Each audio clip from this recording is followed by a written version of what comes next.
I guess it started back in about 1949 when I was born, May the 6th, Mercy Hospital. And then when I was about 4 years old, we moved to this neighborhood in Markham Village in this house that my parents bought. And growing up here was like being in the country, because at that time this was about 6 miles from the city limits. The roads weren't paved, they were rocked. And most of the houses that are around here today were not here.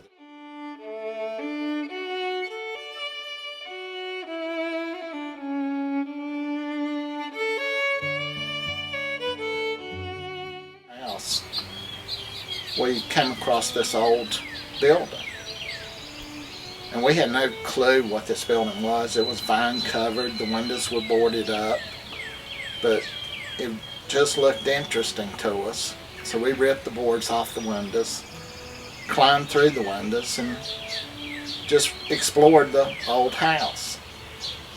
Didn't have a clue what this house was, who built it, or anything about it. But it sat on the Methodist home property in a real wooded area.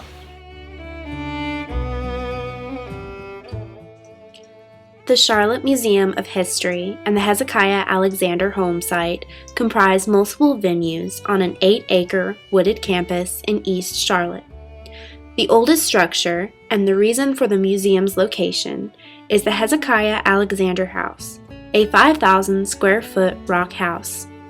The Hezekiah Alexander House is the oldest surviving house in Mecklenburg County.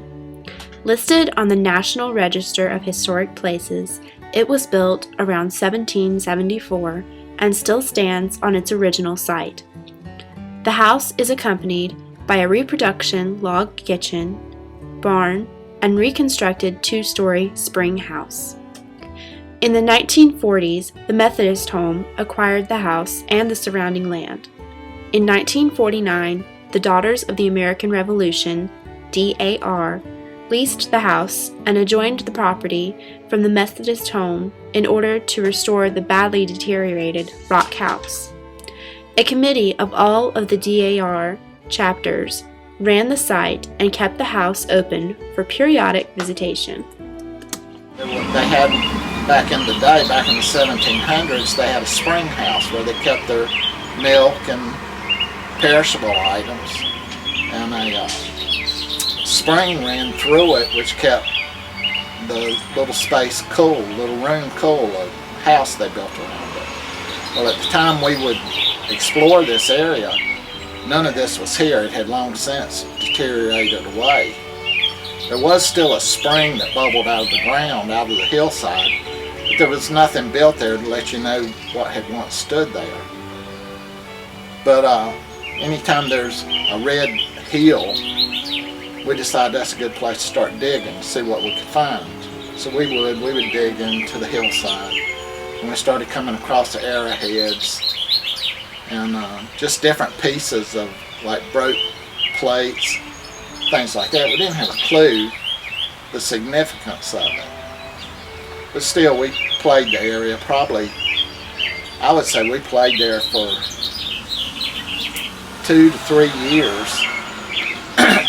And then you get older and you get tired of doing the same thing. So it was about this time that we started reading in the paper that the Daughters of the American Revolution were taking over this property and they were going to restore it. And that's when we learned the significance of the building that we had been playing in for several years.